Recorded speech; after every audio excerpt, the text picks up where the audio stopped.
ನಾನು ಜನತಾದಳ ಎಸ್ನ ಅಧ್ಯಕ್ಷನಾಗಿದ್ದಾಗ ಒಟ್ಟು ಗೆದ್ದಿದ್ದಂಥ ಸ್ಥಾನಗಳು 59.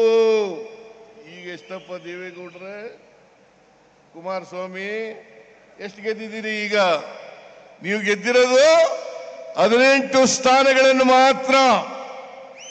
ನೀವು ಯಾವ ಕಾರಣಕ್ಕೂ ಕೂಡ ಕರ್ನಾಟಕದಲ್ಲಿ ಮತ್ತೆ ಅಧಿಕಾರಕ್ಕೆ ಬರಲಿಕ್ಕೆ ಸಾಧ್ಯ ಇಲ್ಲ. ನಿಮ್ಮ ಸ್ವಂತ ಶಕ್ತಿ ಮೇಲಂತೂ ಬರಲಿಕ್ಕೆ ಸಾಧ್ಯ ಇಲ್ಲ. ಈಗ ನೀವು ಯಾವಾಗ ವೀಕ್ ಆಗ್ಲಿಕ್ಕೆ ಶುರು ಮಾಡಿದ್ರಿ, MLAಗಳು ನಿಮ್ಮನ್ನೆಲ್ಲ ಕೈ ಬಿಡ್ಲಿಕ್ಕೆ ಪ್ರಾರಂಭ ಮಾಡಿದ್ರು, ಜನ ನಿಮ್ಮನ್ನ ಕೈ ಬಿಡ್ಲಿಕ್ಕೆ ಪ್ರಾರಂಭ ಮಾಡಿದ್ರು, ಬಿಜೆಪಿಯವ್ರ ಜೊತೆ ಸೇರ್ಕೊಂಡಿದ್ದೀರಿ.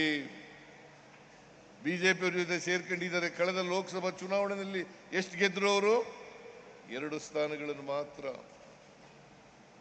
2 ಸ್ಥಾನಗಳನ್ನು ಮಾತ್ರ. 17 ಸ್ಥಾನಗಳನ್ನು ಬಿಜೆಪಿ ಗೆದ್ರು. 17 ಸ್ಥಾನಗಳನ್ನು ಬಿಜೆಪಿ ಗೆದ್ರು. 2 ಜೆಡಿಎಸ್ ಅದು ಇಬ್ರು ಸೇರ್ಕೊಂಡು ನಾವು 2018ರಲ್ಲಿ ಒಂದೇ ಒಂದು ಗೆದ್ದಿದ್ದದ್ದು. 2018ರಲ್ಲಿ ಒಂದೇ ಗೆದ್ದಿದ್ದದ್ದು. ಆಮೇಲೆ 2024ರಲ್ಲಿ ನಾವು ಗೆದ್ದದ್ದು 9 ಸ್ಥಾನಗಳು. 1ನೇ ಸ್ಥಾನ 1ರಿಂದ 9 ಸ್ಥಾನಗಳಿಗೆ ಹೋದ ನಾವು. ಇವರು ಕಡಿಮೆ ಆದರು. ನೀವು ಈ ರಾಜ್ಯದಲ್ಲಿ ಜನಪ್ರಿಯತೆಯನ್ನು ಉಳಿಸ್ಕೊಂಡಿದ್ದೀರಾ? ಜನರ ಅಭಿಮಾನವನ್ನು ಉಳಿಸ್ಕೊಂಡಿದ್ದೀರಾ? ಜನರ ಪ್ರೀತಿಯನ್ನು ಉಳಿಸ್ಕೊಂಡಿದ್ದೀರಾ? ಇಲ್ಲ. ಇದನ್ನ ಅರ್ಥ ಮಾಡ್ಕೋಬೇಕಾಗ್ತದೆ. ಇವರು ಯಾವತ್ತೂ ಕೂಡ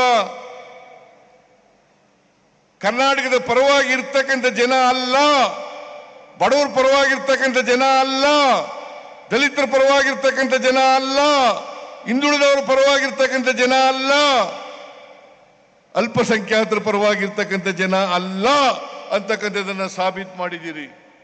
ನೀವು ಯಾವಾಗಲೂ ಕೂಡ ಸಾಮಾಜಿಕ ನ್ಯಾಯಕ್ಕೆ ವಿರೋಧ, ಕರ್ನಾಟಕದ ಅಭಿವೃದ್ಧಿಗೆ ವಿರೋಧ, ಜಾತ್ಯತೀತ ತತ್ವಕ್ಕೆ ವಿರೋಧ,